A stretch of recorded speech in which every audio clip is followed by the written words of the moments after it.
the words used here to describe how Jesus is feeling in the garden are disturbing. He's in anguish. He's deeply troubled. He's calling out. He's praying to his Father. He's sweating profusely. Now, why? He knew he was going to die. He predicted it so many times to his disciples. And he set out to Jerusalem knowing exactly what was going to happen there. So why is he in so much anguish? Is he having second thoughts now? The answer must be that Jesus knew that he was to face more than just the physical agony of crucifixion. He knew he was going to die. He said that the Son of Man had come not to be served, but to serve and give his life as a ransom for many. He knew what was about to happen. He was set to give his body and pour out his blood for many on their behalf, in their place, for the new covenant, so that there might be forgiveness of sin. But now we see exactly what this will entail. Let me ask you, what do you think it's going to be like? Or what do you think it would be like for you to stand before a holy God and answer for and account for and take responsibility for your own sin? To bear God's wrath for your sin.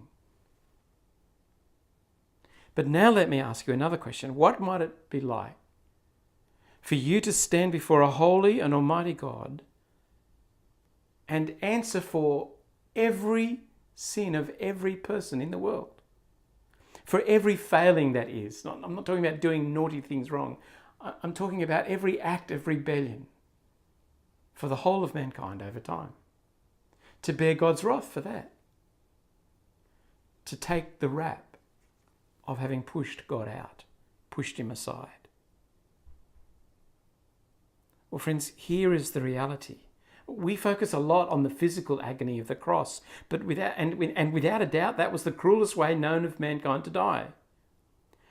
But it wasn't the worst of what Jesus anticipated. Becoming the sin bearer for all humanity meant complete alienation from God. And that is what Jesus was in anguish about in the garden. He was to identify with sinners so fully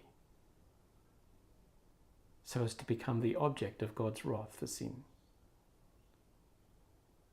That is what overwhelms Jesus with sorrow to the point of death, as one of the other gospel writers put it. God was going to pour out his righteous and appropriate anger, full strength, undiluted, on his Son. Can you imagine with me for a moment an angel's bulletin board? I'm making this up, of course, but 30 years earlier, a bulletin had gone out to the angels that God the Son was lying in a bed of straw in Bethlehem. And the angels were astonished, and some sent to sing his praises to the shepherds. Now the bulletin board reads that the Lord of glory is in agony in a garden of Gethsemane. And one of the angelic hosts is sent to minister to him, we read in one of the other Gospels. The angels must have been staggered. What does Jesus pray as he contemplates this? Father, if you are willing, take this cup from me. Yet not my will, but yours be done. It's exactly how he had taught his disciples to pray. Your kingdom come, your will be done on earth as it is in heaven. He prays that the cup might be taken from him so that he may not suffer alienation from his Father for the sin of the world. Jesus' plea suggests that he is genuinely tempted as he anticipates all that is involved to forsake the role of the suffering servant. But his desire to do his Father's will and to serve us is greater than his desire to serve himself. So he submits to his Father's will, to drink the cup, to take the wrath, to pay the debt. Not my will, but yours be done. Well, the moment the struggle was lost on Jesus' disciples, they fell asleep. We're told they're exhausted from sorrow. The spirit was willing, but the flesh was weak. And Jesus exhorts them to pray that they will not fall into temptation. Can you imagine with me again an angel's bulletin board? Another notice goes up. If you thought that it was incredible that the Son of God should lie in a bed of manger in Bethlehem, if you thought it was amazing that he would cry and sweat like great drops of blood in the garden, let me tell you the latest. The Lord of glory is bleeding on a cross, on a Roman cross. He who cast stars into space, who created all things by his word, is now to be found on a cross. But that's not all. The news is out that the Father had turned his back on his Son. He was on the cross crying out, my God, why have you forsaken me? From a throne to a manger to a cross, cut off from his Father. For you and for me. I wonder if this moment is lost on us here this morning, really. Do you know what it means for you? That you are so deeply loved that Jesus was willing to take the cup of God's wrath that you might take the cup of life. Because he chose submission to his Father's will, you are free. Because he chose not to be free, you are free. Free from the bonds of sin, from the penalty of sin, from the power of sin.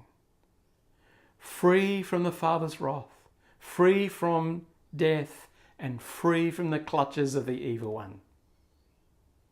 Because he died, you live. Are you sleepy? Does it bore you? Or does it thrill you? Do you understand what's been done for you? Are you silenced in awe, mouth open in shock, humbled in heart, grateful for all that's been done?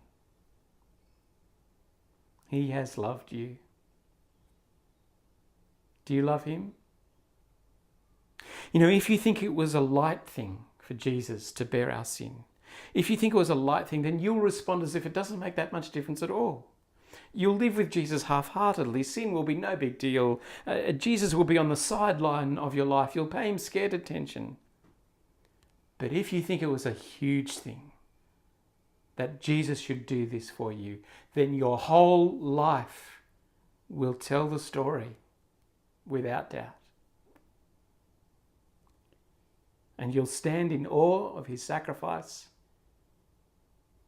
and you will fall, as it were, in humble, thankful praise and adoration and worship.